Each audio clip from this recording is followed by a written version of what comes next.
Bravery often hides in plain sight, and at Midge's Diner in rural Mississippi, it was easy to mistake a single mother for someone who wouldn't fight back. Late afternoon light gleamed off the counter as Tasha Brown and her 6-year-old daughter ordered milkshakes. 3 white men in the corner saw a polite black woman and assumed an easy target. They didn't know Tasha was a former Marine, her instincts and combat training ready to kick in. When their racist taunts turned violent, she would reveal the fierce strength they never saw coming. Before we go any further, comment where in the world you are watching from, and make sure to subscribe because tomorrow's story is one you don't want to miss. Late afternoon sunlight stretched across the faded asphalt of Route 45, painting long golden stripes on the rusted sign that read, Midge's Diner. Tasha Brown pulled into the gravel parking lot with her daughter Maya, who bounced in the back seat, barely able to contain her excitement at the prospect of a chocolate milkshake. The diner, a low-slung building with peeling white paint and a blue-striped awning, promised the kind of small-town comfort they both needed on a slow Sunday drive. Yet as Tasha cut the engine, she settled into her seat for a moment longer, scanning the horizon beyond the diner's weathered windows. She noticed the stretched fields of cotton and the gnarled live oaks lining the highway, the late spring heat stirring the Spanish moss overhead into a lazy haze. In that instant, Tasha's senses, honed through years of Marine Corps discipline, registered the quiet tension that hung in the air like heavy humidity, as though the land itself were holding its breath for something unseen. When she finally opened the car door, Maya tumbled out with a delighted squeal and darted toward the diner's entrance, her polka-dot sundress flaring around her knees. Tasha followed, retrieving her daughter's hand and steadying her as they stepped onto the sticky blacktop. Inside, the diner's vinyl booths and checkered floor suggested a friendly, small-town atmosphere. But Tasha's posture remained taut with vigilance as she scanned each booth. Her gaze settled on 3 white men in a corner, their shoulders angled toward her and Maya as though they were quietly sizing them up. Ratso's scarred jaw tightened as he watched. Billy's broad shoulders rose in a silent smirk, and Doug's pale eyes narrowed behind a half-empty mug of coffee. Tasha guided Maya into a booth near the window, and Maya's small fingers traced lazy swirls in the sticky tabletop as she waited for their waitress to arrive. The waitress, Crystal, approached with 2 menus, her steps hurried and her eyes darting toward the corner booth. But when Maya rose to her feet and walked toward the counter to fetch a straw, everything changed in an instant. Ratso leaned forward, his voice loud enough to slice the diner's gentle hum. "Hey, little girl! Don't you know better than to mess with hair like yours?" Humiliation and confusion clouded Maya's face as Tasha's jaw clenched. The other patrons tensed, and the diner's warmth seemed to drain away. Tasha rose, her height and composure filling the space between Maya and the 3 men, and the faint click of her Marine-erected posture alone was enough to make the men shift uneasily. "You watch your mouth," she said, voice low but fierce, and they reluctantly sank back into their booth under the weight of stares from other customers. Though their sneers remained when Maya returned to her seat, they pretended to back off. But Tasha knew their satisfaction lay hidden behind clenched fists and tight jaws. Midge, the diner's owner, watched from behind the counter, worry flickering in her eyes as she refilled coffee cups. Maya sat back down, her small body trembling, and Tasha knelt beside her, pressing a gentle hand to her daughter's quivering shoulder. "Stay here," Tasha whispered, crouching enough to meet Maya's gaze and offering the calm smile of a mother who would fight if she had to. Maya nodded, biting her lip, and Tasha rose to give Midge a nod of thanks before sliding back into the booth beside her daughter. The waitress Crystal returned moments later with the menus, her eyes avoiding Tasha's, as though afraid to meet the full weight of that maternal glare. A few minutes later, Midge brought their plates, Maya's pancakes dotted with syrup like tiny golden suns, and Tasha's cheeseburger with a side of fries that sizzled on the plate. Yet neither of them touched their food, as Tasha's mind replayed the insult. Maya picked at her pancakes with wide eyes, and Tasha forced herself to take a bite of the burger, savoring the familiar comfort of the melted cheese and toasted bun, even as every marine instinct warned that this encounter was far from over. The three men sat in silence, their hostility simmering beneath forced civility, and although they refrained from further overt remarks, their glances continued to track Tasha and Maya as though determined to mark their next move. When they finished eating, Tasha placed a $10 bill on the table and gathered Maya's hand, guiding her toward the exit. Patrons watched as Tasha rose, her grip on Maya's hand firm, her back straight with the unspoken promise of protection. Outside, the late afternoon heat hung thick over the gravel lot as Tasha guided Maya toward the car, confident that the lingering warmth of their brief respite would chase away any lingering unease. Yet before Maya's small hand could reach the open passenger door, a gravelly voice called out from behind. Tasha paused, her marine-trained instincts flaring to full alert as she sensed the three men slipping from the diner's shadows to surround them. Billy Carter stepped forward first, his heavy leather boot crunching against loose stones, and he offered a twisted smile that revealed more menace than mirth. "Leaving so soon, sweetheart?" he hissed, dark eyes glinting with cruelty. Ratso and Doug flanked him, closing the circle with silent satisfaction, their broad frames blotting out the weak sunlight like a gathering storm. Tasha's chest tightened, but she refused to let fear show. She slipped Maya's hand from her own and gently guided her onto the back seat, making sure the child was tucked safely behind the closed car door. Maya's wide eyes brimmed with confusion at the sudden tension. Tasha locked the doors with a practiced flick of her wrist, the click of the locks sounding like the pull of a safety catch on a rifle. She turned to face the three men, arms relaxed, but ready to spring into action if necessary. "I suggest you walk away," Tasha said, her voice containing steel beneath the calm. "I don't want trouble, and neither does my daughter." But the men did not retreat.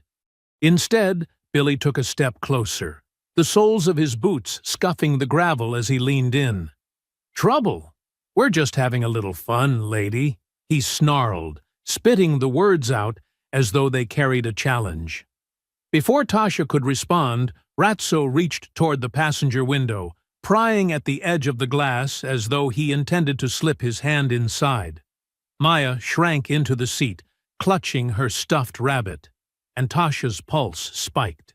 She spread her feet, coiled like a spring ready to tighten, and when Ratso yanked the arm of her jacket, her training took over without hesitation.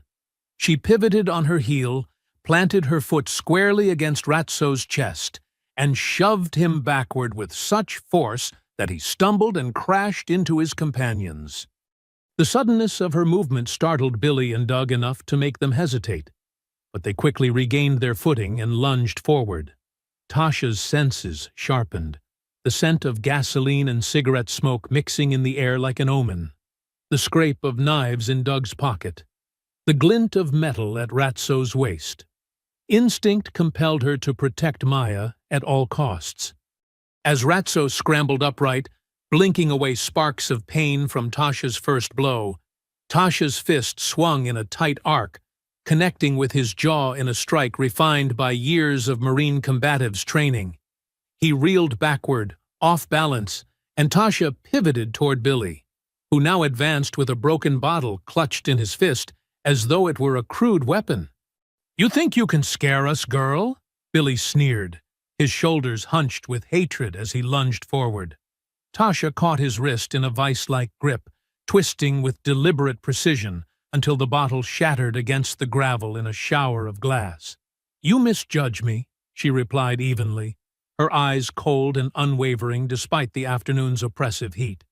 Billy lurched forward, face contorted with rage, but before he could recover, Tasha shifted her weight and delivered a powerful knee strike to his midsection, folding him against the hood of the car with a guttural groan. His breath rasped in and out, and he slumped momentarily as though the air itself had turned to iron. At that same instant, Doug, jaw set and eyes aflame, charged from Billy's side, using his bulk to drive forward.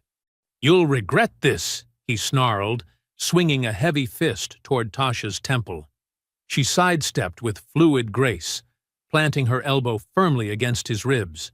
"I'm done listening to your hatred," she said, her voice soft but lethal. Then she spun, her palms slamming into his temple in a strike that echoed in the still, late-afternoon air. Doug's knees buckled, and he collapsed backward onto the gravel as though some invisible strings had been severed. Ratso, recovering from Tasha's earlier impact, staggered to his feet, spittle flying from the corner of his mouth as he glared at her. "You're just a woman," he snarled, his voice thick with spite. "You don't belong here." He sprinted forward, roaring with fury, his fist colliding with Tasha's shoulder with a force that ripped through her, sending a hot flare of pain across her side. She stumbled, the blow knocking her off balance for a heartbeat, but she refused to yield. Blood welled from where tiny shards from the broken bottle had scraped her skin, and though each move threatened to leave her reeling, she spun out of Ratso's path, redirected his momentum, and leveraged him to the ground with a jarring thud. Billy, though wounded and gasping, drew himself to his feet once more, his left arm now hanging uselessly at his side. Desperate, he flung himself at Tasha, fists flailing in a last attempt to overpower her. "Think you're so tough?" he spat, adrenaline surging as he swung at her face. She met his lunge head-on, her right forearm colliding with his jaw, in a blow that rattled his skull as though it were filled with shattered glass. He staggered back, disoriented and clutching his jaw, but Tasha offered him no respite. She shifted her stance and drove her knee into his chest, sending him sprawling onto the hood of the car, his body twisting like a rag doll too broken to resist. From the corner of her eye, Tasha saw Doug stir and attempt to rise, a fresh glint of anger in his eyes, despite the impact that had left him dazed on the gravel. She met his sterile gaze with unflinching resolve. As Doug rolled to his knees, blinking through a veil of pain, he produced a kitchen knife from his pocket, a jagged scrap of metal glinting with menace.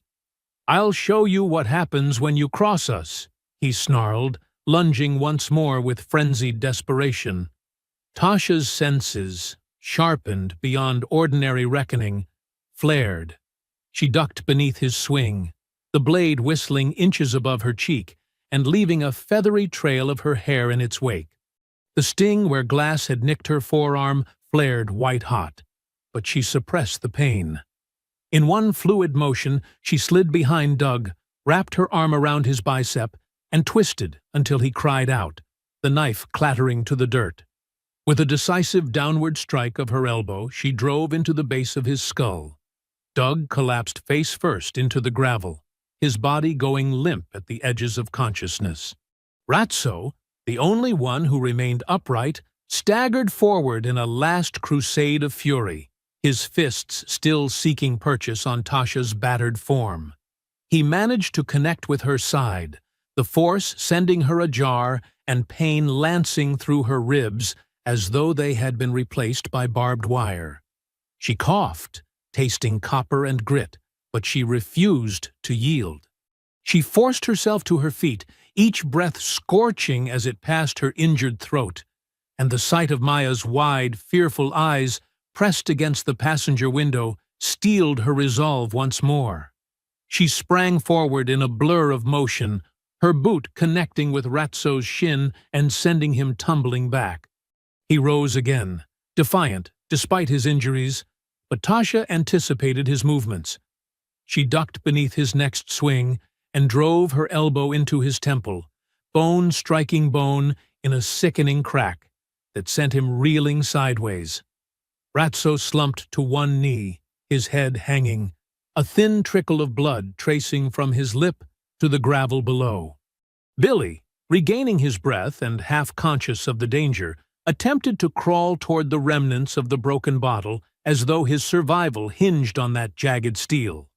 But Tasha's gaze, fierce with protective fire, held him in place. She launched herself forward, her movement honed by countless drills until it was practically instinct. Her boot connected with Billy's ribs in a precise front kick, sending him skidding across the gravel before he crashed to a halt in a spray of dust and pebbles. He lay there, too winded to move, the fight nearly burned from his frame. Tasha did not hesitate. She moved back to Ratso and took him by the scruff of his collar, dragging him to his feet and using her entire weight to propel him neck first into the car's door.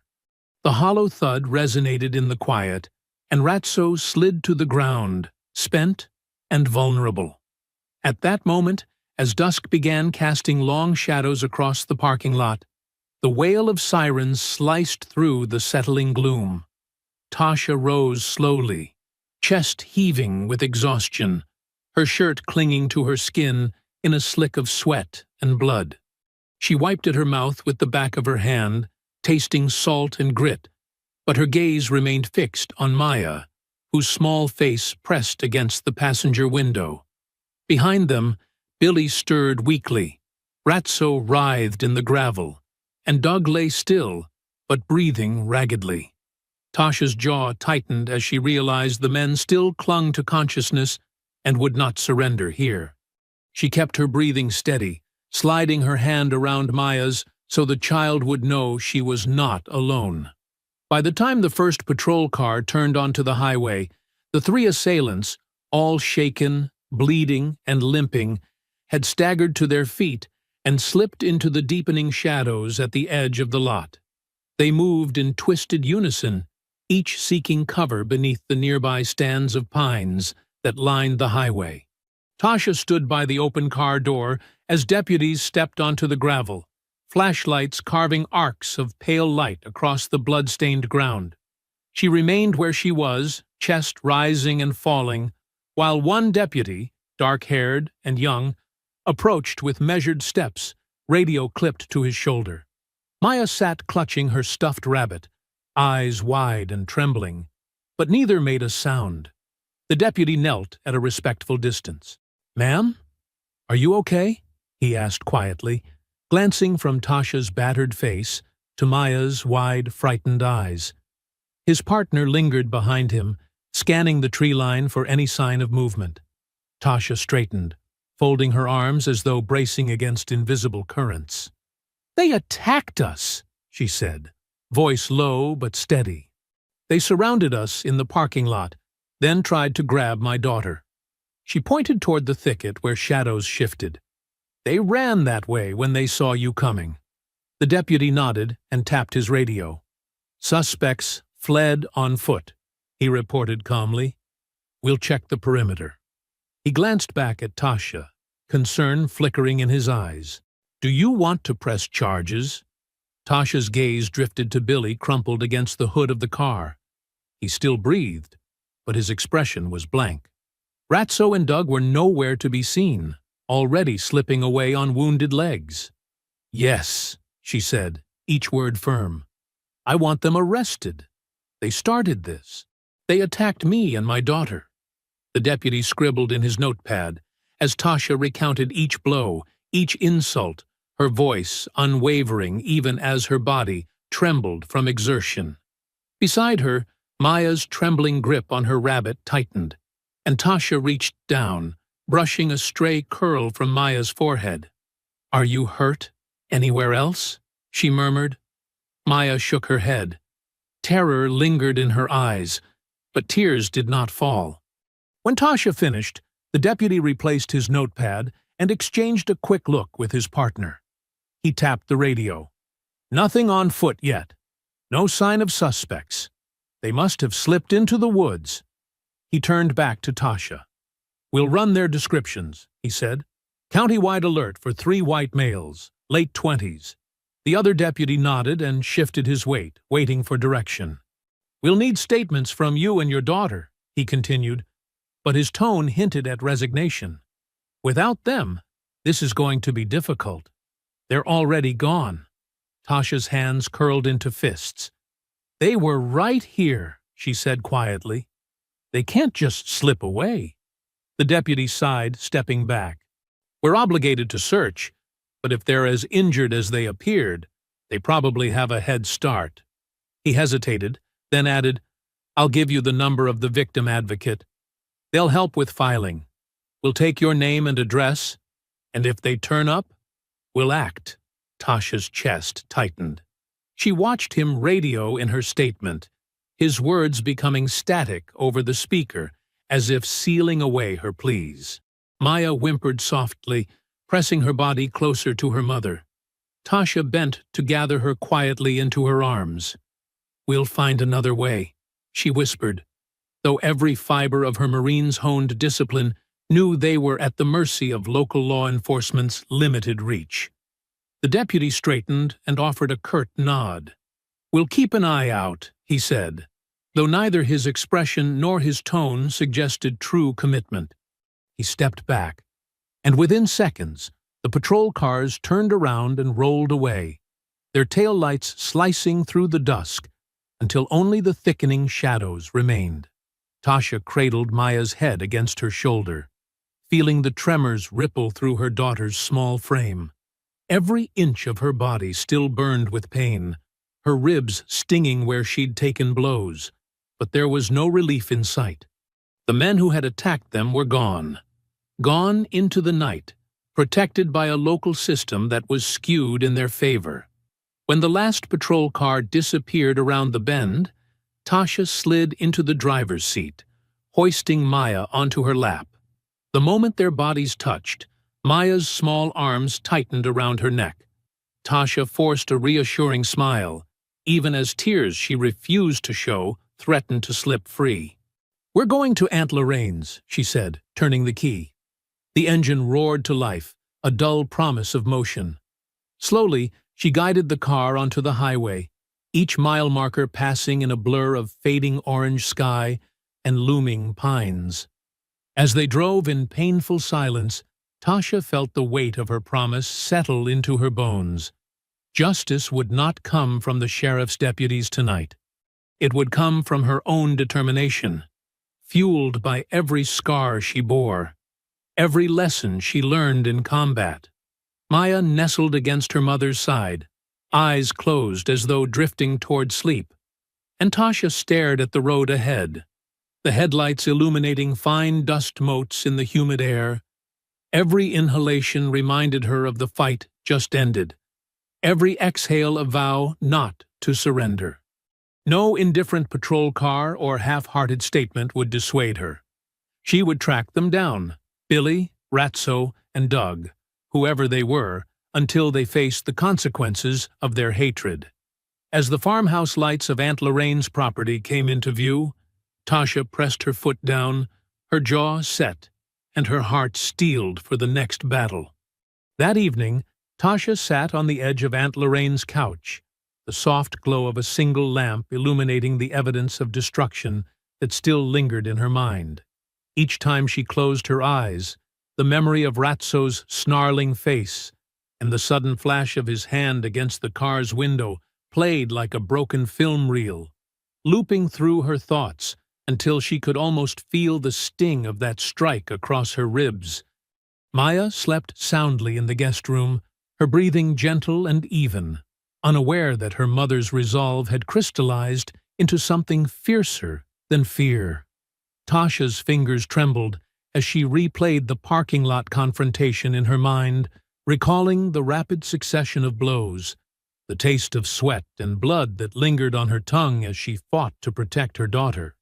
She refused to allow Maya's safety to hinge on passive hope, because, for every mile they put between themselves and the diner, the three men who had attacked them could slip further into the protective cloak of local loyalties. When dawn broke the next morning, the farmhouse felt cloaked in silent anticipation, as though the world held its breath in the humid air. Sunlight filtered through the lace curtains while the cicadas droned outside, their song a constant reminder that life continued even as threats lingered beyond the farmhouse walls. Aunt Lorraine stood at the kitchen counter, humming a hymn as she placed fresh biscuits on a plate. The familiar aroma of sizzling bacon and strong coffee eased Tasha's tension only slightly. Maya sat at the table in her pajamas, tracing shapes in the condensation on her glass of milk, and Tasha offered her a soft smile as she poured coffee into a chipped ceramic mug. "Eat your breakfast, baby," Tasha whispered, brushing a strand of hair from Maya's forehead. "Aunt Lorraine made your favorite." Maya nodded, dipping a biscuit into golden syrup, but her eyes flicked nervously to the farmhouse door each time it creaked on its hinges. Aunt Lorraine caught Tasha's gaze and reached across the table to squeeze her hand, offering a quiet, unwavering support that steadied her resolve. "Go get justice, Tasha," she said, voice firm but tender. "They can't get away with this." Tasha pressed her lips together, nodded, and rose from the table, leaving Maya and Aunt Lorraine to finish breakfast as she stepped out into the bright morning light. The old Chevy waited in the gravel drive, and as she closed the door behind her, the world outside felt impossibly large and infinitely small all at once. The drive to the sheriff's office was short, but felt interminable. Every mile marker flashed past in a blur, each jostle in the suspension eliciting a wince from Tasha as she recalled the ache in her bruised ribs. She parked in front of the brick facade of the Rowan County Sheriff's Department, its windows catching the early sun in harsh glints that reflected off dust-speckled glass. The narrow sidewalk felt warmer under her feet as she climbed the steps, two at a time, the weight of determination bearing down on her like a physical burden. Maya stayed behind with Aunt Lorraine, having refused to accompany her mother into that place of authority where Tasha already felt so profoundly betrayed. Inside, the sheriff's office was a cramped, cluttered space, papers strewn across desks, outdated calendars pinned to corkboards, and faded photographs of officers staring down from the walls. Tasha drew a breath to steady herself as she stepped through the threshold, Maya's protective hug still echoing in her memory. Sheriff Earl Thompson sat behind his desk, its surface littered with coffee-stained paperwork and a tarnished nameplate that proclaimed his title. When Tasha's large frame filled the doorway, the sheriff's head lifted, and a polite smile flickered across his face, but it did not extend to his eyes. He recognized her wounded countenance from the descriptions that had undoubtedly circulated through his deputies the night before. "Sheriff Thompson," she began, her voice steady, though each word felt like a heavy weight in her chest. "I came to press charges." She set a small envelope on his desk. Inside lay her phone, open to the corner of the screen that displayed nothing but a frozen frame of Ratso's hand smashing against the car window. The sheriff propped on his elbows, leaning forward to examine the faded image and the digital files she had pulled from Maya's account. His expression remained polite, but he sighed as if he bore the weight of history on his shoulders. "I'm sorry for what happened to you and your daughter," he said, voice smooth as worn leather. "But I can't go against family." Tasha's eyes narrowed, and her fists clenched into tight knots at her sides. "You said it yourself. Family," she replied, every syllable deliberate. "Ratso's uncle is the brother of your cousin, isn't he? That does not excuse 3 men attacking my child and me. My daughter could have been killed." Sheriff Thompson leaned back in his chair, uncrossing his arms and adjusting the cuffs of his uniform. "Loyalty to blood is a powerful thing," he said, his tone calm as though discussing the weather. "This county depends on alliances. Some things are better left unspoken." Tasha pressed her lips into a thin line, the air around her crackling with restrained fury. "So you're telling me that because of his blood, Ratso will never face a day in court for what he did?" Sheriff Thompson folded his hands atop the desk, pale knuckles tightening into white. "You're aware of the consequences when you try to challenge that kind of protection," he said, voice heavy with unspoken threats. Billy Carter and Doug Wilson have fathers who own half the land in this county. They can ruin you, if they want to." Tasha's heart hammered like a war drum, but she refused to let fear take root. "I will find justice," she said, voice low and unwavering. "Even if it has to come from higher up." The sheriff leaned forward again, his eyes narrowing into slits that glinted with a hint of rancor. "There's a state patrol headquarters in Jackson," he said, almost reluctantly. "You can try there. Federal charges, hate crime, something. I can't help you here." Tasha exhaled, a tremor of relief laced with bitterness coursing through her. "Thank you," she replied, though her fists remained clenched at her sides. "I will." She turned toward the door, but the sheriff called after her, soft as a ghost's breath. "Be careful, Ms. Brown. Some things can't be undone." Tasha spared him a final glance, her eyes filled with a promise of accountability that the sheriff would eventually come to regret.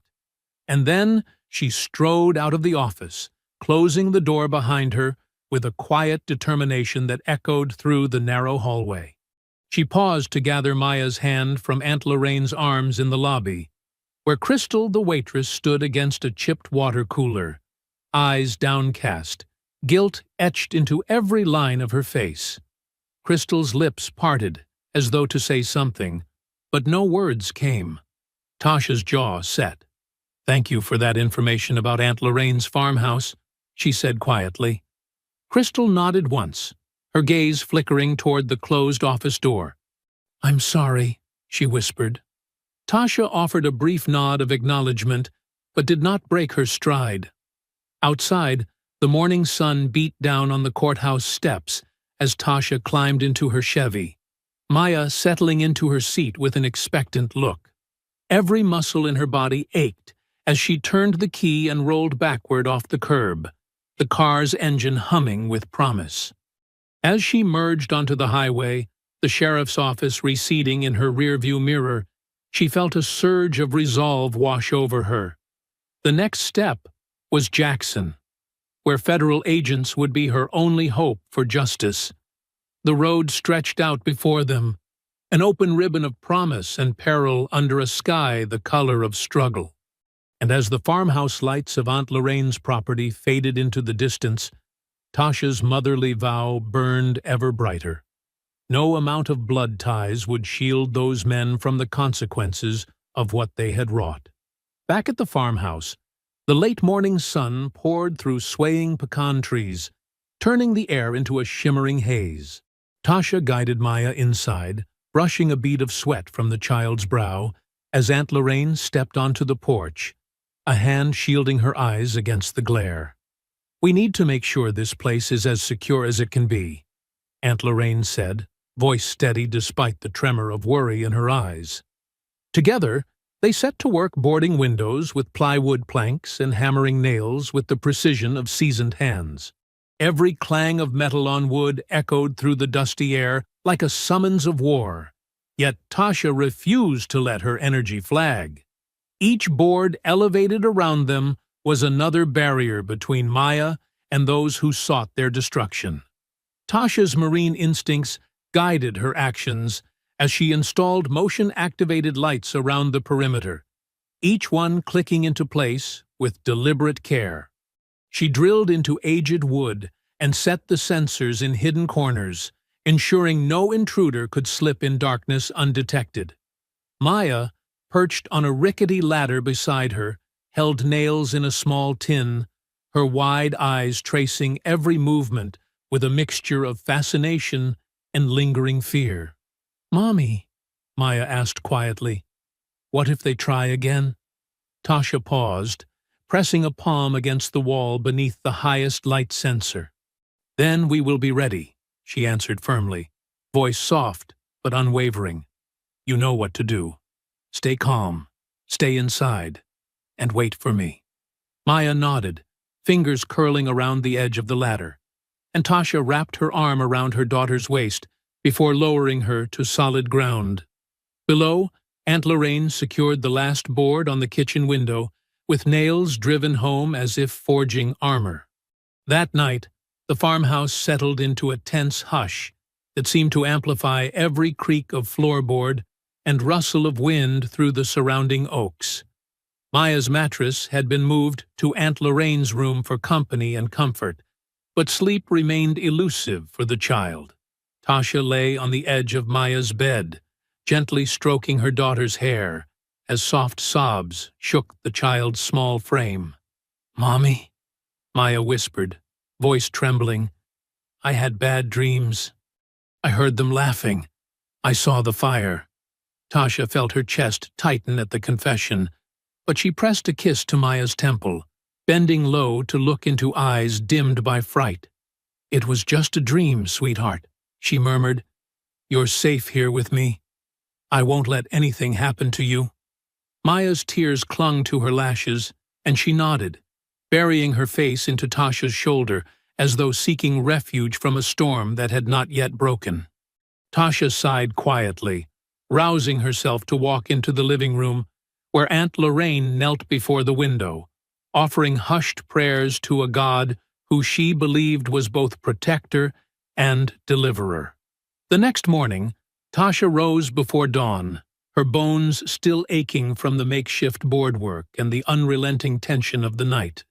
In the dim glow of a single lamp, she retrieved her phone and dialed Colonel Mark Reynolds in Washington, D.C., her former commanding officer.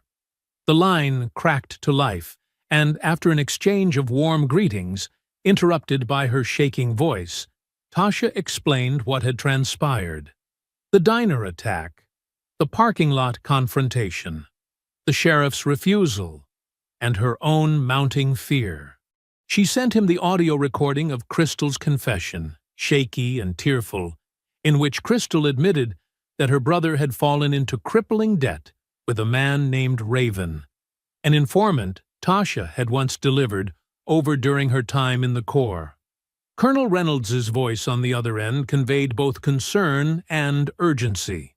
"Tasha, I'll push this to the Department of Justice. We need every bit of evidence you can muster before Friday closes. If not, local interference will stall everything." Tasha swallowed hard. "Understood, sir. We have 4 days." Reynolds's response came in a solemn promise. "I won't let you down." Later that afternoon, with the sun high and the farmhouse cool in its shade, Tasha slipped into the passenger seat of her Chevy and made the short drive to the diner. Maya and Aunt Lorraine stayed behind, sharing quiet conversation over the hum of ceiling fans. At the diner, Crystal hovered by the register until Tasha appeared. Crystal guided her to a back booth, her eyes rimmed red from tears she had not yet shed. Tasha sat down, the booth's vinyl seat cool against her jeans, and regarded Crystal for a long moment before speaking. "I need the truth," she said, her voice measured, betraying neither anger nor pity. Crystal's lips quivered as she swallowed, folding her hands in her lap. "My brother owed Billy Carter's uncle," she began, fumbling for words that would free her from guilt. "His name was Raven. He worked as a bounty informant back in Afghanistan, Operation Ironclad. He tried to blow the whistle on a corrupt supply chain, and when the higher-ups found out, they used my brother to leverage the family. Raven disappeared after I turned him in." Tasha's heart constricted at the revelation. The wrinkles of betrayal spanned across years and continents, a vendetta reaching back to Tasha's own service. Crystal's voice broke as she continued, "I promised I would stay out of it, but they threatened to burn down Aunt Lorraine's home. They said they wanted revenge for Raven. They plan to set the barn on fire 2 nights from now, on Friday."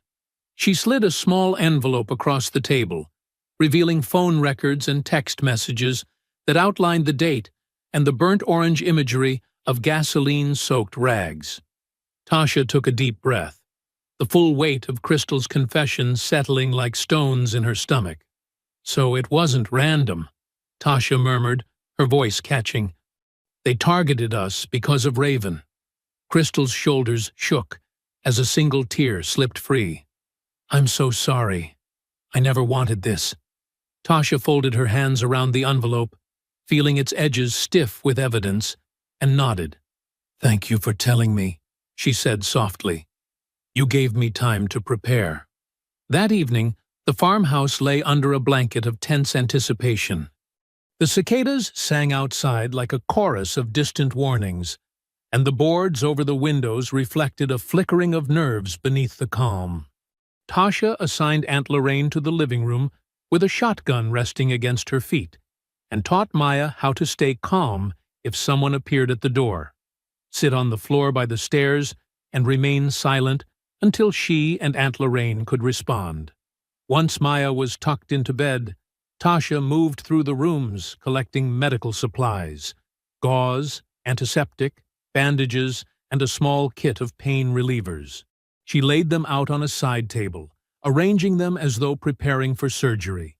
Next, she retrieved a small pistol from an old wooden chest, her service weapon, now cleaned and kept in a locked case, and slipped it into her belt, an unspoken promise that she would stand sentry against the darkness. Aunt Lorraine knelt in the hallway, Bible open, the flicker of candlelight casting shadows that danced against the walls.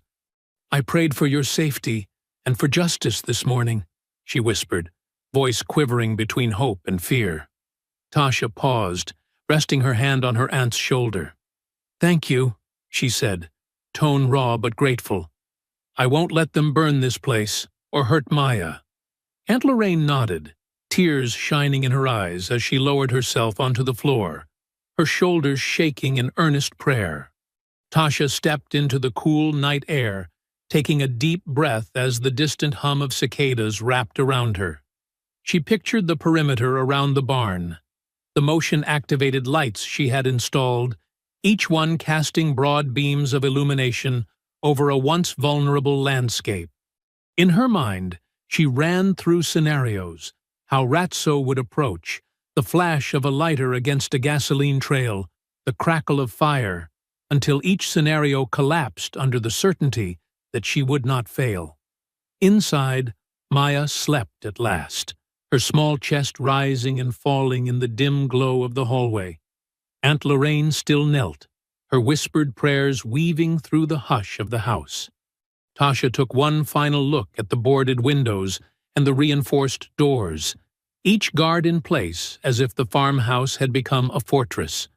She collected Maya's favorite stuffed rabbit and tucked it beneath her own pillow, promising through her silence and her resolve that nothing would pass through those defenses without consequence. The farmhouse exhaled with a gathering stillness that carried the weight of what was to come. A storm Tasha would face head-on, armed with every grain of her Marine training and every ounce of her love for her daughter. It was Thursday morning, 2 days before the deadline, and 1 day before the planned arson, when the farmhouse truly settled into its role as a fortress. Tasha secured the final boarded window with firm hammer blows, each nail driven home a silent promise that no intruder would breach their sanctuary. At the foot of her bed, she placed a pistol beneath her pillow, its cold metal outline a quiet reassurance for the long hours to come. Maya watched from the corner, clutching her rabbit-stuffed toy, tears brimming in her eyes as she studied her mother's determined expression. Tasha knelt beside her daughter, brushing a loose curl from Maya's forehead. "Soon, this will be over," she whispered, forcing a light smile that did nothing to hide the tension in her features. Beyond the room's threshold, Aunt Lorraine stood on the porch, Bible open in her lap, murmuring fervent prayers that drifted through the summer breeze and wove themselves around the farmhouse's reinforced doors. Inside, Tasha sat at the small kitchen table, her fingers trembling slightly as she uploaded the updated evidence, video from the parking lot, Crystal's recorded confession, and Ratso's clear identification, to a secure Department of Justice portal. Each file transferred carried the weight of their safety, and she watched the progress bar inch forward with anxious anticipation. When the final clip appeared on the screen, her phone buzzed with an incoming call. "Tasha?" Colonel Mark Reynolds's voice was warm over the line. Relief and anticipation tangled in her chest as she responded, "Yes, sir." He confirmed receipt of every file and informed her that agents would interview her at 9 o'clock Friday morning in Jackson. "We'll act as swiftly as possible," he assured her. "But I need you ready." She swallowed and nodded, even though he could not see her. "Understood. Thank you, Colonel." When she hung up, the farmhouse felt both heavier and lighter. Heavy with the knowledge of what lay ahead, yet lighter with the knowledge that reinforcements were coming. Still, Tasha could not rest. As the afternoon sun sank lower, she slipped into her Chevy and drove toward the diner, the engine's hum a steady pulse under her skin. The road stretched out like a ribbon of promise and peril, and every shadow that flickered against the fields seemed to conceal danger. When she slid into the diner's back booth, Crystal stood hesitantly with downcast eyes. Tasha's voice held both urgency and compassion as she said, "I need the truth, Crystal. Now." Crystal's lip trembled as she revealed the final piece of the puzzle. Her brother had fallen into deep debt to Billy Carter's uncle, Raven, the very informer Tasha had once delivered. With a cracked voice, Crystal confessed that they planned to burn Aunt Lorraine's property at 9 o'clock Friday night. She slid a small envelope across the table, its contents revealing phone records and text messages that confirmed the barn was to be set ablaze. Shock and guilt washed over Tasha as the realization settled. This assault was not random racism, but a vendetta tied to Raven's fate. Tasha's fingers tightened around the envelope's edge before she rose. "Thank you," she said softly, then slipped away before anyone noticed her eavesdropping. As she drove home under a copper sky, the final rays of daylight painted the road in fiery streaks, and every rustle of the wind felt like a whisper of warning on her neck. Shadows reached across the pavement, each one a potential threat. When she finally pulled into the gravel driveway, dusk had fallen like a velvet curtain. The farmhouse lights glowed softly, and Aunt Lorraine stood on the porch, framed by the porch rail and the porch light's gentle halo. Her silhouette fell across the wooden steps as she called, "Tasha, come inside." Tasha exhaled, swallowing the tension that knotted her throat, and climbed the steps 2 at a time. "They'll come tonight," Aunt Lorraine said, her voice heavy with sorrow.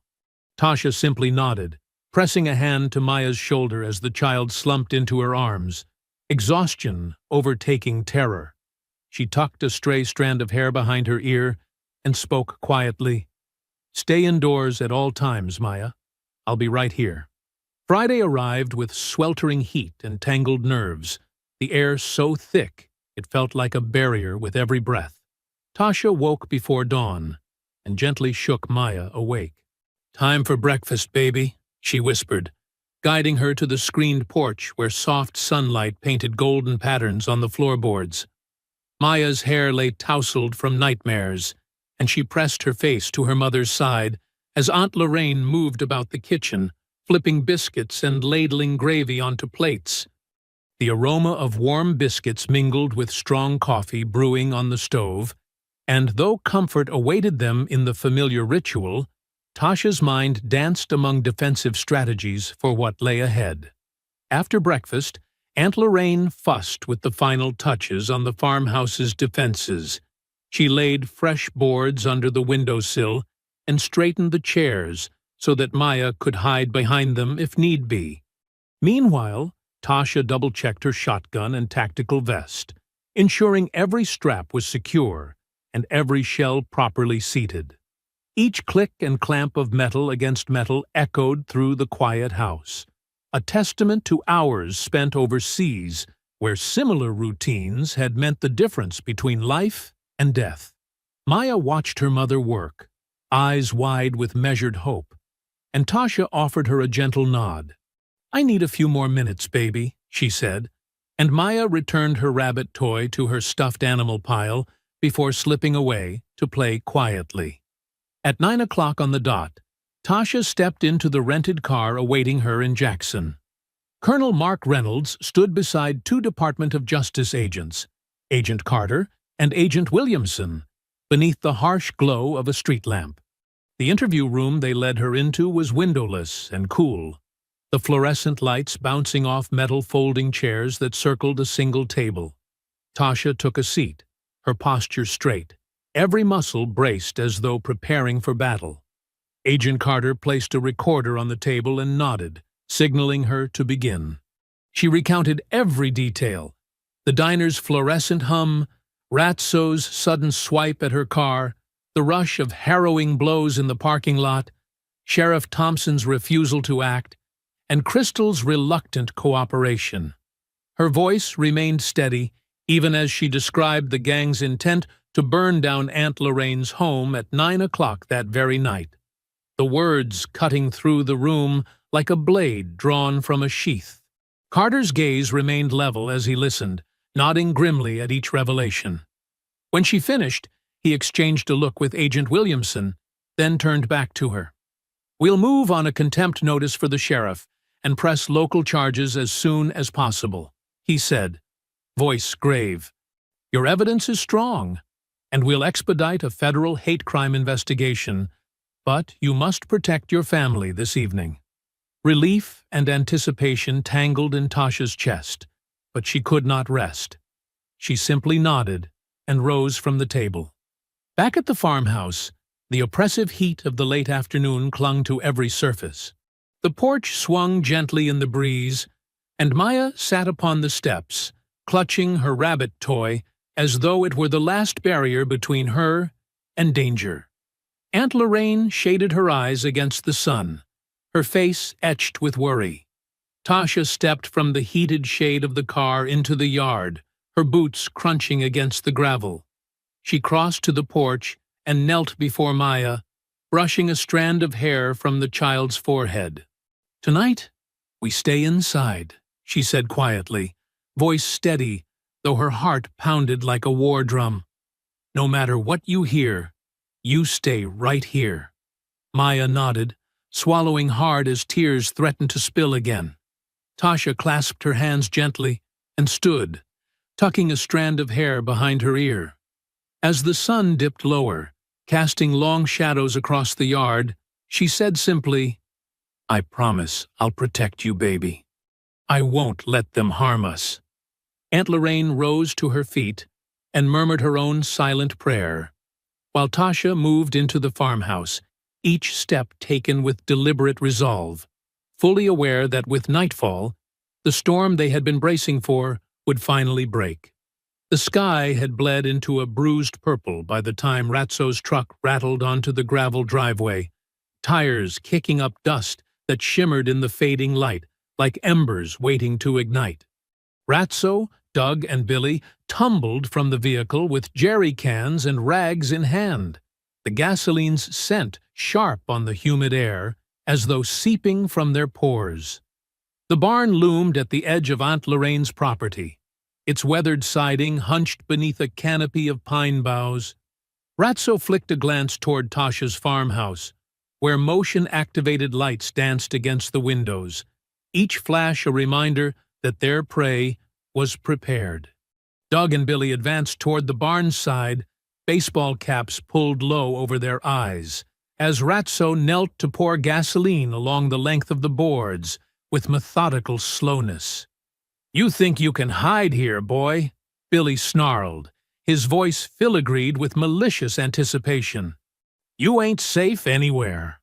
Tasha emerged from the shadows near the farmhouse porch, shotgun held loosely but firmly at her side, her pulse a measured throb in her ears as every marine instinct flared to life. The world seemed to narrow into the space between her and the barn, the scent of diesel mixing with the fading sweetness of honeysuckle on the breeze. She stepped into the pale orange glow of the perimeter lights, her posture unyielding. "Stay away from that barn," she commanded, her voice ringing across the field as though any crack in her resolve would signal weakness to the men she faced. Ratso's head snapped up, and his eyes widened at the sight of her, the firelight dancing across his scarred cheeks, "You can't stop us," he snarled, his teeth bared as he shoved the spout from another jerry can into Doug's waiting hand. Billy dropped to one knee to light a rag on the lip of the jerry can, and in that instant, Tasha's training took over. She pivoted, shouldering the shotgun to fire at the yellow metal container resting on the gravel. The blast of flame that erupted sent gasoline spraying into a flickering spray of light against the gravel, each droplet igniting and scattering like a swarm of angry fireflies. Sparks hissed as they scorched the ground, and the sudden heat radiated against Tasha's face like an accusation. The barn's side remained largely untouched, but the threat had been clear. Any strike that caught the soaked boards would send arc to flame. "Fall back," she warned, her voice cutting through the hiss of fire. "I won't warn you again." The three men halted, faces aglow with a dangerous mixture of fury and surprise as they recognized her willingness to confront them head-on. Doug, though still stunned by the fire's abrupt flare, recovered first. His shoulders rose in a silent snarl as he hurled his hat aside and charged at Tasha with a guttural roar. She met him with the sure-footed grace of a combat veteran, pivoting on her heel and using his forward momentum to slam him against the barn door. The crack of flesh on wood echoed across the yard as he crumpled, breath leaving him in a harsh rasp. His boot scrambled for purchase on the dusty ground, but Tasha pressed him further, driving her knee into his midsection in a move so precise it left him gasping as though all the air had been sucked from his lungs. He sagged against the wood, clutching at his ribs where shadows swiftly spread beneath his shirt. Ratso, lips peeled back in a furious grin, drew a small pistol from behind his belt, pressing it forward as though he believed his weapon alone could shift the balance. "Get her!" he snapped, but Tasha did not flinch. She took one step back, lowering her shotgun and catching Ratso's wrist in a sudden twist that sent him stumbling forward, the pistol clattering against the gravel as though its temper had turned against him. She pinned him to the ground with the smooth efficiency of a practiced soldier, her knee anchored at his shoulder as she wrenched his arm behind him. Ratso's breath rasped against the gravel, each exhalation shallow as Tasha's forearm pressed against his wrist until it cracked beneath her grip. "Not tonight," she said into the swirl of his anger, her voice calm enough to belie the tension coiled in her muscles. Billy seized the moment at the edge of the barn siding, raising a crowbar above his head with both hands. His face was a mask of vindication as he slammed the crowbar downward in a vicious arc aimed at Tasha's head. But Aunt Lorraine, who had appeared on the porch with a shotgun held low, met Billy's attack before Tasha could react. With the certainty of long-accustomed resolve, Lorraine stepped forward, the shotgun's butt snapping against Billy's temple in a resounding crack that echoed like a judge's gavel across the night. He slumped to the ground, unconscious before he hit the gravel. A groan escaped his lips, but he did not stir again. The crowbar clanged against the porch railing, tumbling into the grass as Lorraine stood watchful in the porch light's glow, the shotgun's barrel trained at the farmhouse's perimeter. Though Billy lay prone and Ratso's arm was secured beneath Tasha's knee, Doug shuddered upright, wincing at the pain coursing through his abdomen. He managed a strangled gasp as he lunged at Tasha once more, desperation fueling his attack. She sidestepped, twisting her leg into a sweeping kick that caught him behind the knee, sending him tipping against the barn door, where he slumped in a stunned heap. Before he could regain his footing, Tasha's shotgun snapped into his side, pinning him against the wood, as though it were a titanium press, crushing his will. "Enough," she said, her voice unwavering even as her muscles trembled from the relentless intensity of the fight. Each beat of her heart echoed in her ears, a reminder that the danger had nearly consumed them all. Blood still slicked Tasha's forearm where Ratso's punch had opened a line of crimson, and her ribs throbbed with a dull ache from Billy's tire-iron strike. Yet there was no time to acknowledge the pain. Doug, his vision blurred and fists trembling, rose from his heap against the barn's side, eyes alight with a desperate hunger to finish what he had started. He lurched forward, body skewed as though broken parts refused to bend properly. And with a roar that cracked the night, he lunged at Tasha with the edge of a hatchet he had retrieved from the vehicle. The blade glinted in the torchlight, wicked and hungry, as he swung it in a vicious overhead arc. Tasha's senses flared. She caught sight of the blade's arc at the last possible instant and twisted hard, the shotgun slipping from her grip as she pivoted, so that the hatchet glanced past her shoulder and buried itself deep in the barn's wood with a deafening crack. Dust pounded her lungs as Doug staggered off balance from the miss, and Tasha seized the moment to crush her knee into his abdomen. The impact echoed through her limbs, a shock wave that folded him in half with a groan that rattled the still air. But Doug's desperation carried him onward. With iron resolve, he shoved himself upright again, eyes darting to the still glowing embers of gasoline on the ground. If those caught flame, the barn would become an inferno, and Aunt Lorraine's home would go with it. He lunged once more, this time aiming to knock her against the barn's rough surface and wrest the shotgun from her grasp. Tasha met him head-on. She jabbed her elbow into his collarbone, bone grinding beneath flesh, then hooked his arm with a swift motion that drove him backward into the barn door. Wood splintered beneath his weight, and he staggered on uneven boards, the wind knocked out of him with every blistering impact. Behind Doug, Ratso gurgled in futile defiance as Tasha's knee loosed his bound arm from beneath her, snapping it harshly as she stood. With a snarl, Ratso twisted out from where she pressed him, ripping one hand free enough to lunge at her with a shard of broken glass.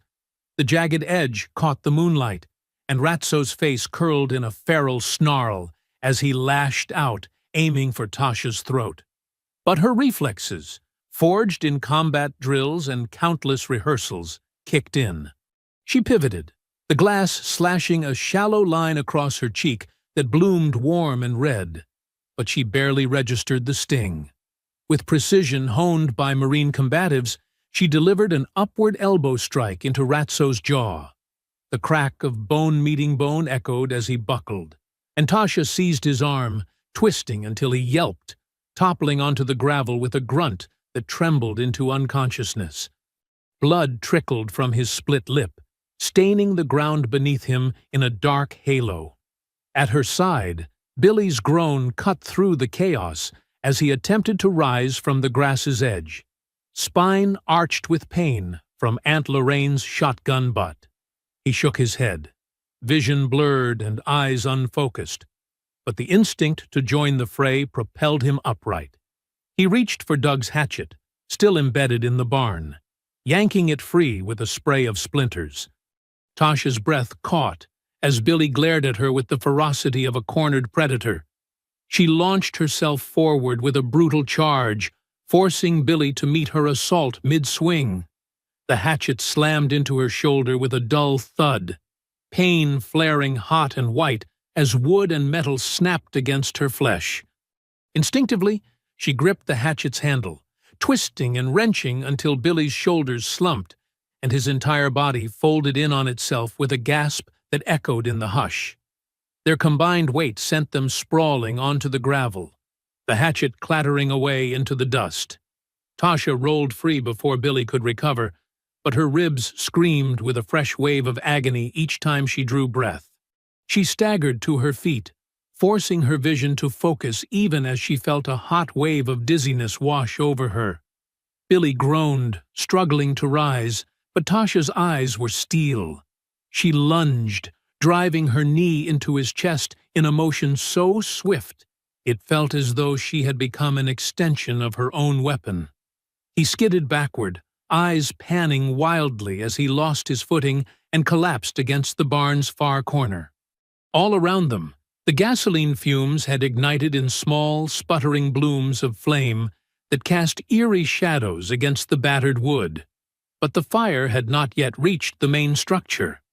The night air crackled with tension, and for a moment, time seemed to freeze. Aunt Lorraine, still on the porch with shotgun trained at the trio, took advantage of their momentary disorientation. She raised the barrel toward Billy's ankle, sending a sharp report echoing across the yard as a slug tore through his boot and embedded itself in the barn's siding. He convulsed with pain, his body spasming as he collapsed to his side, clutching at the splintered wood. Tasha, refusing to allow even a breath of space for them to regroup, charged Billy's prone form, gathering both her fists into a tight burst of fury. She unleashed a flurry of strikes, elbows, palms, and fists, driving bone into bone, hammering his ribs and collarbone until his moans shattered into ragged, defeated silence. Each blow echoed her promise to Maya. No harm would come to her daughter, while Tasha still drew breath. Behind her, Doug, his face twisted in agony from his earlier blows, dug deep to push himself upright once more, but Tasha was already upon him again. She jabbed her forearm into his throat, the impact hollow and unyielding, and he choked, sputtering against the harsh flush of pain. Doug's knife clattered to the ground as he flailed for purchase in the dust, and Tasha seized the moment to deliver a swift, crushing kick to the base of his skull. He hit the earth like a rag doll, spine arching in a final shapeless curve before he went still, breath rattling out in one final, anguished sigh. With all three men now finally silent and broken, the only sound was the crackling of the small fires that had begun to lick at the barn's lower panels. Aunt Lorraine descended from the porch, her eyes shining with a blend of fear and unwavering pride, as she placed a firm hand on Tasha's shoulder. The thunder of distant sirens rose steadily, mingling with the hiss of the smoldering barn. Ratso's bound form lay on the gravel, mindless of the flames creeping along the faint outline of gasoline, but Billy and Doug were so incapacitated that deputies could approach without risking sudden violence. Black SUVs bearing Department of Justice insignias rolled silently onto the gravel driveway as the first tendrils of dawn began to soften the night sky. The diesel engines idled in a steady hum, and federal agents spilled from the vehicles like a tide surging toward shore. Deputy Mills stood at the edge of the porch, his uniform crisp against the muted farmhouse siding, as he and Agent Carter moved to secure the three men. Ratso, now shackled and gaunt, was propped against one of the SUVs. Billy and Doug sat on the ground beside him, their faces hollow reflections of the brutality they had endured. One by one, the agents read each man his rights, their voices carrying clearly through the morning air as Maya watched from Aunt Lorraine's side. The child clutched her rabbit toy to her chest, eyes wide with a mixture of fear and relief, while Aunt Lorraine's free hand squeezed Maya's fingers in a silent reassurance that the nightmare was coming to an end. Tasha stood near Mark Reynolds, her former commanding officer, whose calm presence felt like an anchor amid the chaos. He placed a hand on her shoulder and whispered, "You did good," his words low but laden with pride. The reassurance sent a warm flush through Tasha's chest, mingling with the exhaustion and adrenaline still coursing through her veins. Behind them, agents guided the three men toward the awaiting SUVs. Cracked fingers gripped Ratso's wrists as he stumbled forward. His head hung low, and his expression betrayed a fierce defeat. Billy and Doug shuffled behind him, their bodies bruised and battered, lines of shame etched into their posture as they passed under the glaring scrutiny of every agent present.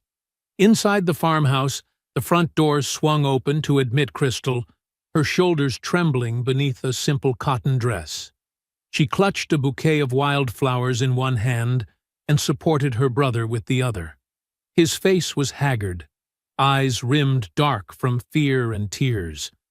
As they stepped into the living room, Tasha crossed the threshold with determined strides, wrapping Crystal's brother in a quick, comforting hug. Crystal's tears spilled freely as she offered the wildflowers to Tasha, her voice quavering. "Thank you for saving us. For saving him." Tasha accepted the bouquet with a gentle nod, brushing a tear from Crystal's cheek.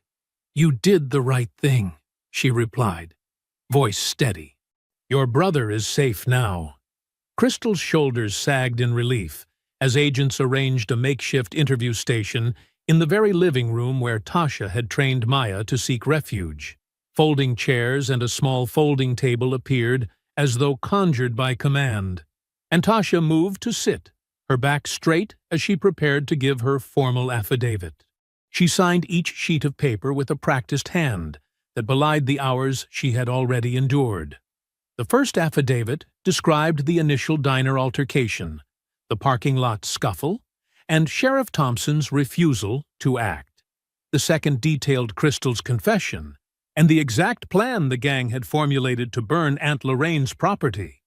The final form recorded the events at the barn, the gasoline, the pitched battle, and the moment Aunt Lorraine's shotgun had felled Billy. Tasha's pen scratched across each line until her hand ached, but she remained resolute, knowing that every detail would stitch together the narrative that would secure justice. Agents watched with solemn attention, occasionally exchanging nods as they recognized the gravity and precision of her testimony. Once the affidavits were complete, Agent Carter escorted Tasha and Mark to the porch, where Ratso was led outside for a recorded statement. The early morning light cast his haggard form in stark relief against the farmhouse siding, his chains clinking softly with each step. He was seated on a folding chair beneath the porch light. A microphone held before him as a small camera recorded every movement. Ratso straightened, swallowing as though bracing for a descent into the deepest shadows of his memory. He began haltingly, his voice rich with remorse and fear. "My uncle, Raven, was the informant you delivered in Afghanistan," he confessed, eyes flickering toward Tasha's determined expression. "Billy, he waited for this moment to avenge him. He said he'd burn this place and make us pay." Ratso's gaze drifted to the ground as he continued, each word breaking free as though tears had found their voice. "I was proud of Uncle Raven, until I found out what he'd done. When he died, when you turned him in, I swore I'd make you suffer." Billy promised revenge.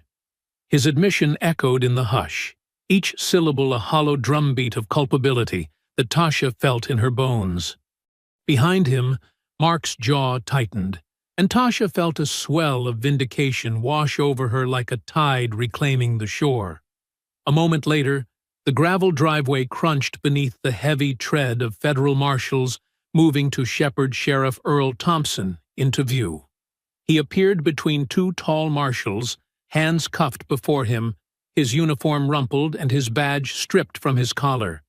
His face, normally a mask of polished authority, was now a portrait of disbelief and anger, as though he could not comprehend how the world had turned against him.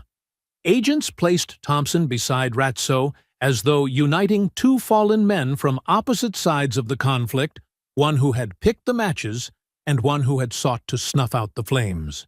The charges read aloud by the lead marshal cut through the morning stillness: obstruction of justice and facilitating a hate crime cover-up. Thompson's eyes flickered with shock, his jaw clenched in silent fury as he processed the accusations. "You can't do this to me," he hissed under his breath, voice cracked with rage. "I'm sheriff of Rowan County." The marshal fixed him with a cool stare. "Not anymore." Inside, Aunt Lorraine emerged from the farmhouse doorway, Maya clinging to her side. At the sight of Sheriff Thompson in handcuffs, her prayer beads clicked against her palm as tears of relief and vindication flowed freely down her cheeks. She wrapped Maya in a gentle embrace, breathless with gratitude. Tasha crossed to join them, the early sun casting a halo of light around her battered form, as if affirming the righteousness of her fight. As federal agents loaded Thompson, Ratso, Billy and Doug into separate SUVs, Tasha felt a tight swell of completion in her chest. The men who had once stood defiant before her now slumped in chains, and in that moment, with her daughter and aunt safe behind her, Tasha understood that she had exacted a measure of justice that no corruption or silence could erase. By Sunday afternoon, the news of the arrests had swept through Rowan County with the fervor of a long-awaited storm finally breaking. The Unity Fair sprawled across Aunt Lorraine's front lawn, white folding tables lined up in neat rows beneath colorful cloth canopies, each hosting a neighbor's offering of food or craft. Children ran between stalls, their laughter stitching the still warm air with hope, while adults clustered in small groups, catching up like farmers trading secrets at a market. A hand-lettered banner stretched between two oak trees, proclaiming, "Justice done, all are welcome," and beneath it, fresh bouquets of daisies and sunflowers adorned tables beside casseroles and pans of sweet rolls. Tasha stood behind a simple lemonade stand, just a folding table draped with a bright yellow cloth, pouring tall glasses of her homemade lemonade for visitors who lined up to offer congratulations mingled with apologies. Maya, standing on a small wooden stool beside her mother, handed out cookies with a shy grin, her tiny, brave face illuminated by the late afternoon sun. Each child who approached received a warm smile and a hug before their fingers closed around a cookie, and every adult who paused to thank Maya seemed surprised by the depth of gratitude in her young eyes. Nearby, Crystal and her brother hosted a bake sale, the air around their table heavy with the scent of cinnamon and sugar. Crystal's brother moved slowly now, no longer hounded by fear, but buoyed by the community's goodwill, guiding visitors toward their table of sweet rolls and pies. He offered each guest a quiet nod of thanks, eyes bright with relief, as the neighbors inched forward to place their small bills and coins in the tip jar. Every exchange felt like a gesture of redemption, a community both forgiving and acknowledging the cost of past inaction. Deputy Mills, newly appointed acting sheriff, strolled past the lemonade stand with a warm nod, greeting Tasha with a respectful smile. "Looks like you're running the most popular stand around," he said, lowering himself onto a folding chair beside her. Tasha offered him a glass of lemonade, ice clinking against glass, and he took a sip as though tasting the culmination of their shared effort. "Thank you," she said quietly, voice steady despite the weight of the weekend's events, "for everything you did to see this through." Mills accepted the thanks with a nod. "We finally did what was right," he replied, his gaze drifting toward Crystal's table where her brother stood. "Sorry it took so long."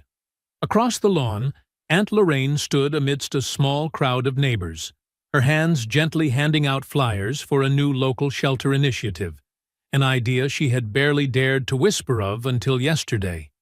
The flyers, printed on simple white paper, were titled "Shelter and Solidarity," offering information on how families affected by hate crimes could find housing and community support.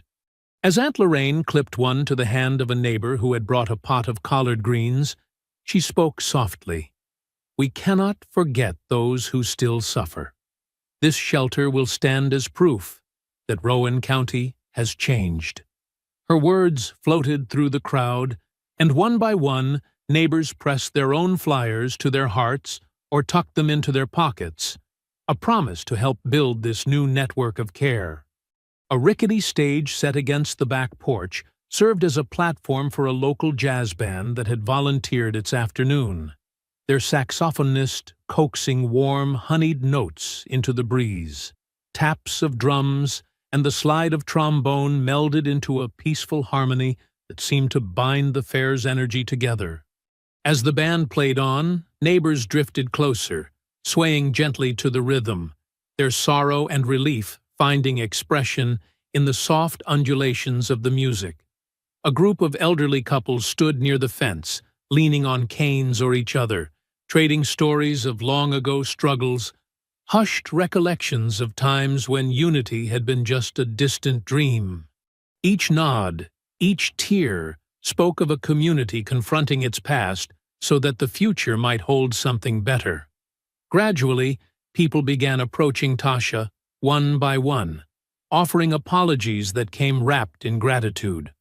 The local grocer, a stout man with a weathered face, clasped Tasha's hand and said, "I'm sorry I didn't say anything when those men started in on you. I was too afraid of losing business." His voice shook, and Tasha gave him a small, forgiving smile. "Thank you for saying that now," she replied gently. "We all make choices. What matters is how we move forward." A farmer in overalls, calloused hands still speckled with dirt, stepped up next. "I helped cover for them when they came asking for work," he admitted, pointing toward the barn's direction. "I was wrong. I'll never turn my back again." Tasha nodded, her eyes soft with understanding, even as her heart remained firm in its conviction that forgiveness would not erase the scars they all carried. Despite the warmth radiating from every corner of the gathering, Tasha's attention kept returning to a folding table set beneath the oaks near the stage. There, flanked by an empty chair, stood a framed family portrait of Raven, younger by decades, dressed in fatigues and smiling for the camera.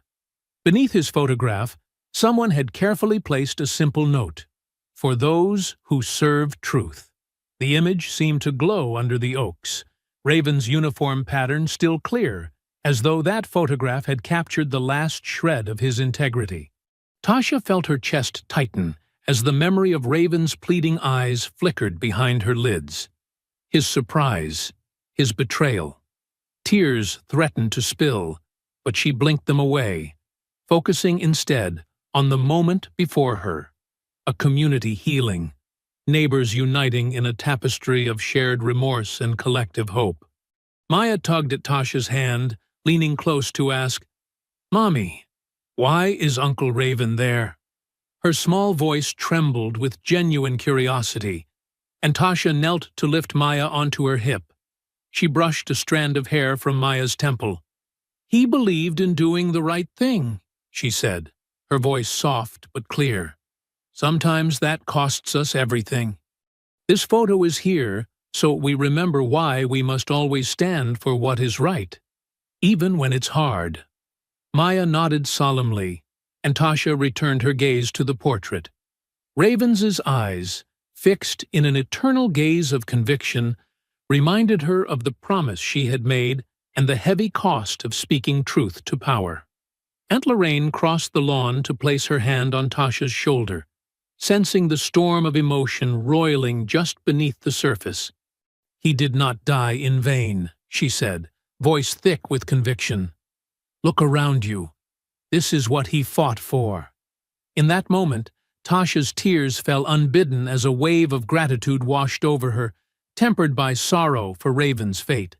She pressed her lips together, drawing in a single breath that seemed to still the hum of cicadas and the last echoes of the jazz band's refrain. "Yes," she whispered, her voice full of reverence. "We're building something better now." As the afternoon waned into a gentle dusk, neighbors lingered, reluctant to let the day end. They exchanged hugs and shared stories of what had changed in their hearts, forging connections that felt sacred. The fair's energy settled into a quiet hum, like embers glowing after a fire has passed, each spark a testament to the resilience that had brought them here. Tasha stood on Aunt Lorraine's porch, Maya nestled at her side, and watched as families strolled beneath the oaks, clusters of children darting in games of tag. In the distance, the barn's charred silhouette served as a reminder of what had been lost and what had been reclaimed. In the hush that followed, as the last of the lemonade was sipped and the final casserole dish accepted, Tasha felt the weight of the journey settle into her bones, a mixture of grief, relief, and unwavering hope. She met Aunt Lorraine's gaze, and together they stood beneath the banner proclaiming, "All are welcome," their shared determination crystallized in a single truth. Rowan County, had changed, and they would be its guardians. Monday morning in Jackson dawned cool and overcast, the sky a muted canvas that seemed to hold its breath for the day's events. The federal courthouse loomed at the end of a broad, stone-paved plaza, its pillars carved with the promise of justice. Inside, the courtroom fell into an expectant silence as Judge Anderson, a tall figure in robes dark as storm clouds, took his seat on the bench. Murmurs ceased, chairs settled, and all eyes shifted to the raised platform where the trial would reach its culmination. Tasha sat at the front table, flanked by her former commanding officer, Colonel Mark Reynolds, and Crystal, her shoulders squared in determination. She wore a crisp navy suit, once a part of her military uniform, its fabric smooth beneath her fingertips as she held her posture unwavering. At her side, Aunt Lorraine cradled Maya in her lap. Maya's small hands gripped a ragged teddy bear, eyes wide and solemn as though she understood the gravity of the moment. The gallery filled with neighbors, supporters, and press, each whispering as they settled into rows of wooden benches. The judge tapped his gavel lightly, and the room hushed, the air thick with anticipation. The U.S. Attorney rose, adjusting his glasses before speaking in measured tones. Your Honor, we present evidence that the defendants conspired to commit a hate crime that targeted Ms. Tasha Brown, a black single mother whose only crime was her very existence.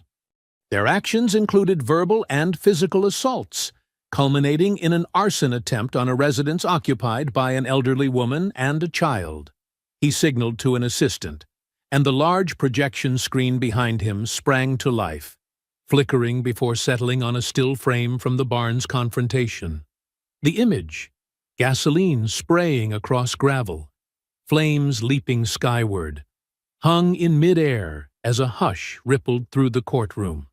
The prosecutor continued, We have video from the diner, witness testimony from Midge the owner, Crystal's courageous confession, and the confession of Mr. Ratso Jenkins himself.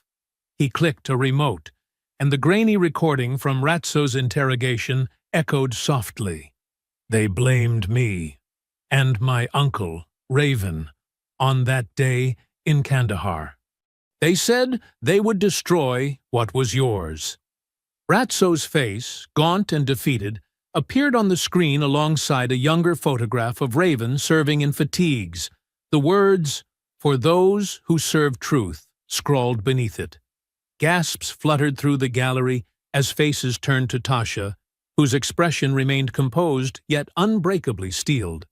When the prosecutor finished, Judge Anderson nodded and turned his gaze toward the defense table, where the defense attorney rose.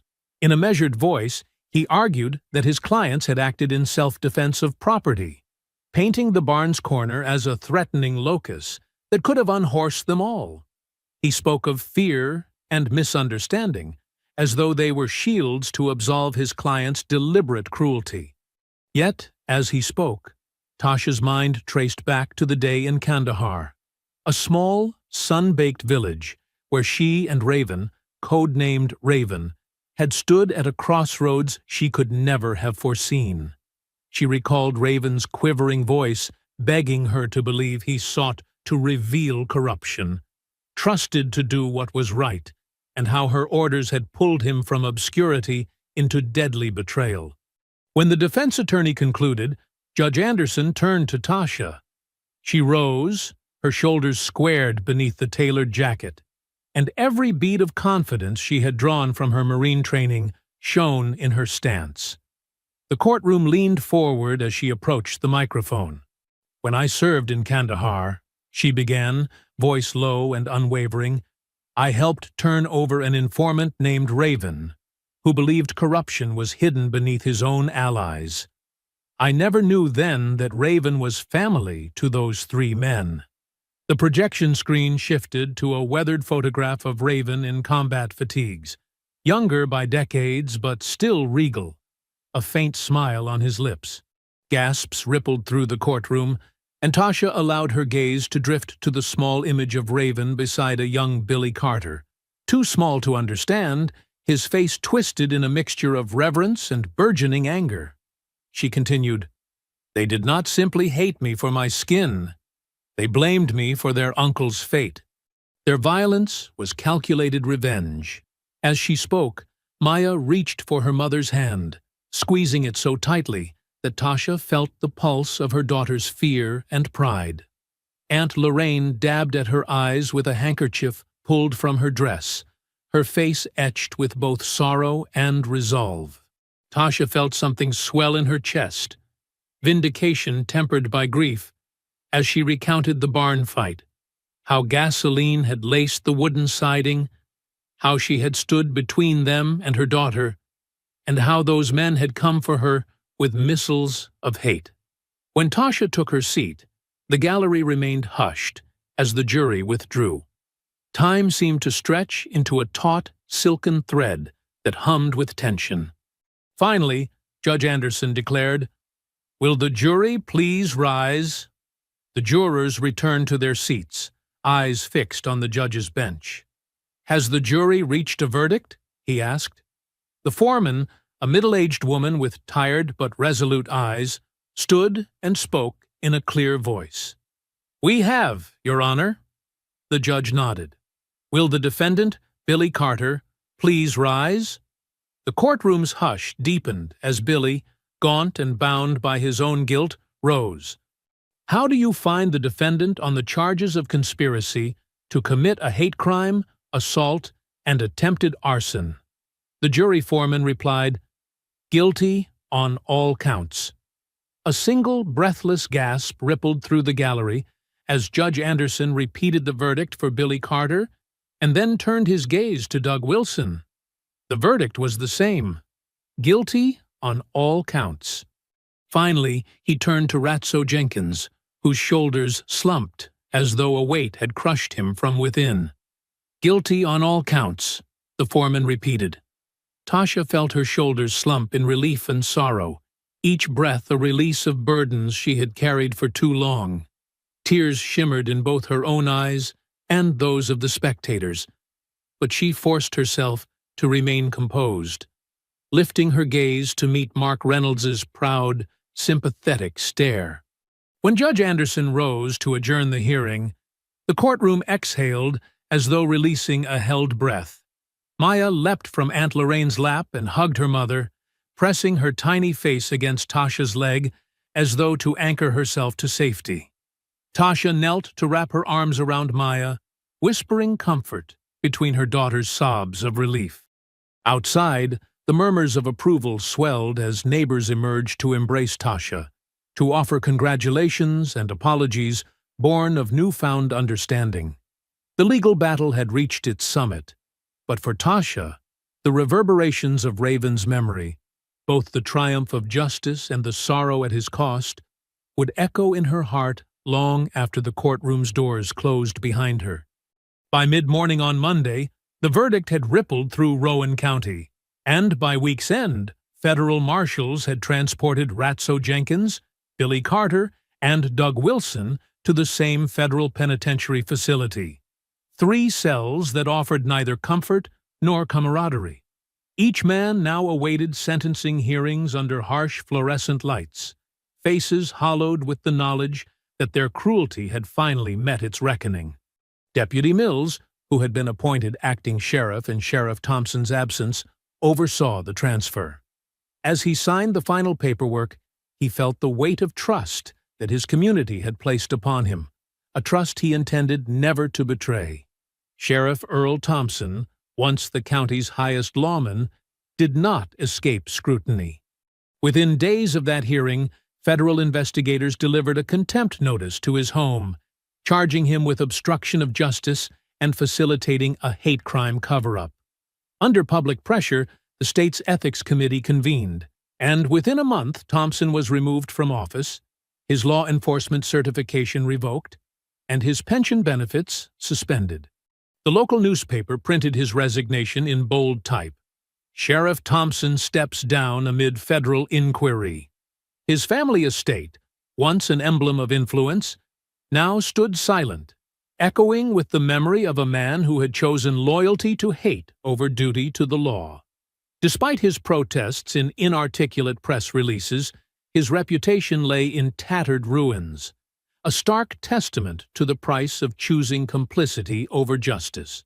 Meanwhile, the three men who had once terrorized a mother and child found no refuge in anonymity or remorse. Billy Carter received a 15-year federal sentence for hate crime assault and attempted arson, his cell block a narrow cell in a facility far from home. Doug Wilson, less culpable for leadership but no less complicit, was given 12 years for assault and conspiracy. Ratso Jenkins, having confessed to personal vendettas rooted in his Uncle Raven's fate, received 18 years in prison. Years that would stretch beyond the lifespans of many he had wronged. Each man's face appeared in the local paper beneath headlines such as "Hate Crime Sentences Handed Down," a stark illustration of the community's will to hold its own accountable. As spring gave way to summer, Rowan County seemed to breathe again, the scars of its recent battles gradually healing beneath the warmth of renewed purpose. 6 months after the sentencing, the local press documented a moment that spoke not of anger and division, but of hope and unity. On a gentle Saturday afternoon, a small crowd gathered on Aunt Lorraine's manicured lawn, now a flourishing tapestry of wildflowers and fresh grass, where a new wooden podium stood draped in a blue cloth bearing the emblem of Raven's Scholarship Fund. Tasha stood behind the podium in a lightweight linen dress, Maya at her side in a sundress the color of a cloudless sky, and Aunt Lorraine seated near the front, clutching a bouquet of daisies. Neighbors arrived bearing casseroles and desserts, tables groaning under the weight of community offerings that spoke of shared history and collective healing. Crystal and her brother stood to the right of the stage, handing out certificates to volunteers who had spent the past months repairing the farmhouse, repainting walls, and planting a small orchard of peach trees to replace the grove that had burned. Each certificate was framed in simple oak, letters proclaiming, "In gratitude for your service to our family and our county." And each volunteer accepted their honor with tears and quiet smiles, as though the act of rebuilding marked their own personal redemption. Deputy Mills rose from a folding chair in the front row and lifted his glass of iced tea. He raised his voice over the soft hum of conversation, calling for attention.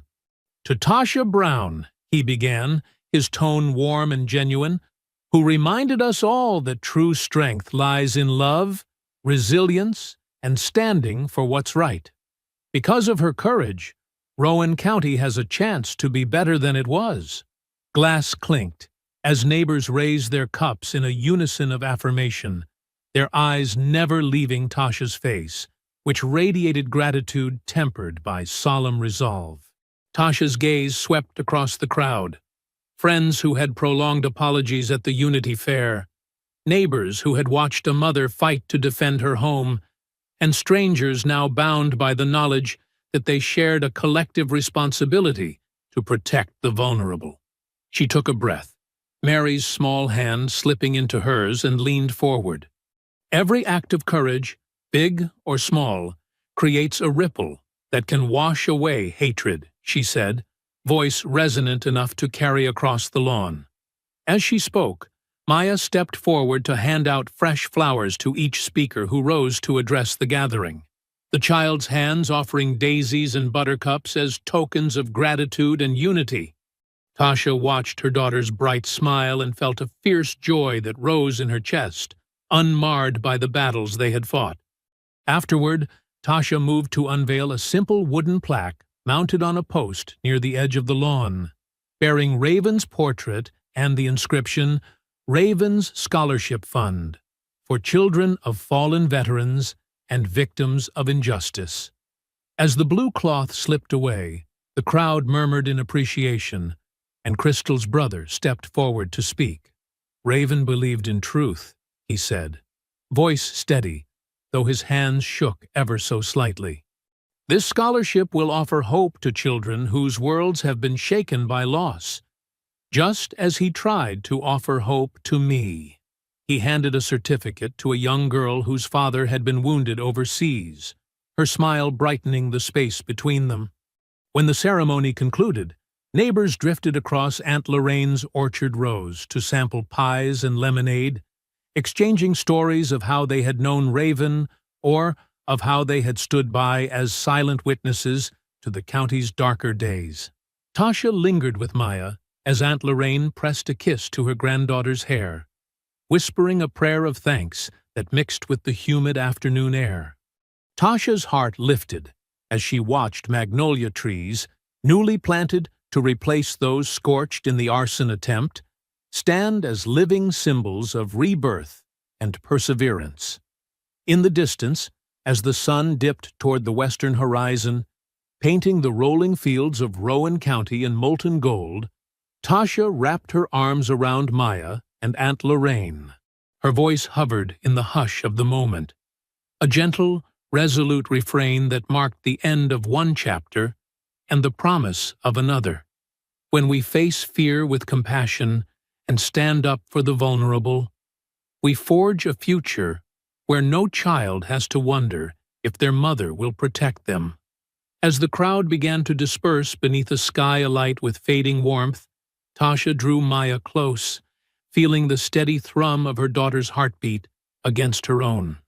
The journey had been wrought with trials and loss, but in this moment, beneath the summer's fading light, Rowan County stood renewed, its people bound not by hatred, but by promise, resilience, and the enduring belief that love, indeed, could triumph over darkness. I hope you enjoyed that story. Please share it with your friends and subscribe so that you do not miss out on the next one. In the meantime, I have handpicked 2 stories for you that I think you will enjoy. Have a great day.